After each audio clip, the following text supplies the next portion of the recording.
student, my name is Nikita. Welcome to my channel Commerce Fun Time. Today is our topic on financial planning. Financial planning क्या होती है कि हम finance की planning कैसे कैसे करते हैं और हमें कहाँ ज़रूरत होती है और हम पैसे का कहाँ से अरेंज कर सकते होते हैं फाइनेंस प्लानिंग। तो financial planning mean deciding in advance कि हमें कितना स्पेंड करना, how much to spend and what to spend according to the fund at your dispose. जितने तुम्हारे पास पैसे तुम उसी के हिसाब से उसको कैसे खर्च करोगे, तो वो होते हैं financing planning. Determination of amount of finance needed by the enterprise. ये डिटरमाइन किया जाता है कि कितना फाइनेंस नीडेड है टू कैरी आउट इस ऑपरेशन स्मूथली, ताकि उनका बिजनेस क्या हो स्मूथली चले।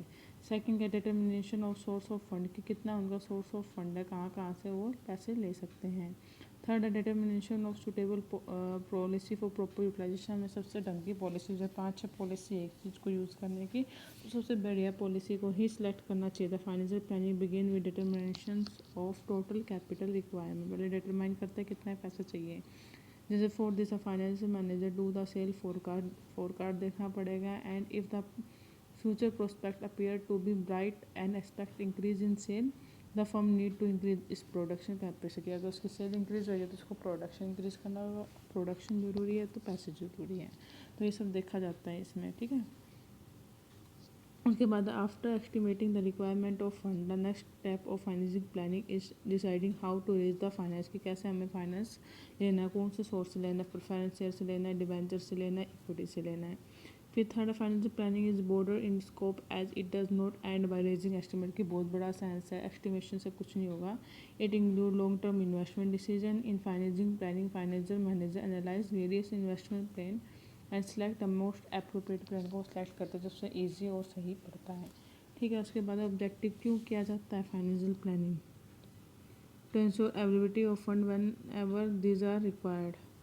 तो ताकि इंश्योर कर सके जब उनको पैसे की ज़रूरत हो तो उनको सही टाइम पर सही मनी मिल जाए। कई बार हमें एट द टाइम 2 लाख की ज़रूरत है, अगर अब वो हमें नहीं मिलता तो हमारी अपॉर्चुनिटी हाथ से निकल जाती है। तो क्या होता है, इंश्योर करना कि जब हमें फंड की ज़रूरत मिले होए हमें फंड हो, और to see that firm does not raise resources unnecessary, और वो बेखाम की चीज़ों में पैसा खर्च ना करे। तो फाइनेंशियल प्लानिंग इसलिए होता है, अगर प्लानिंग नहीं होगी ढंग से तो हम बेफजूला खर्च करेंगे, ऐसी जगह भी खर्च करेंगे जहाँ पे खर्च करने की ज़रूरत नहीं है। तो फाइनेंशियल प्लानिंग आपको हेल्प करती है कि आप बेफजूल खर्च ना करें, जहाँ पे ज़रूरत हो वहीं पे आप क्या करोगे, फाइनेंशियल प्लानिंग करोगे।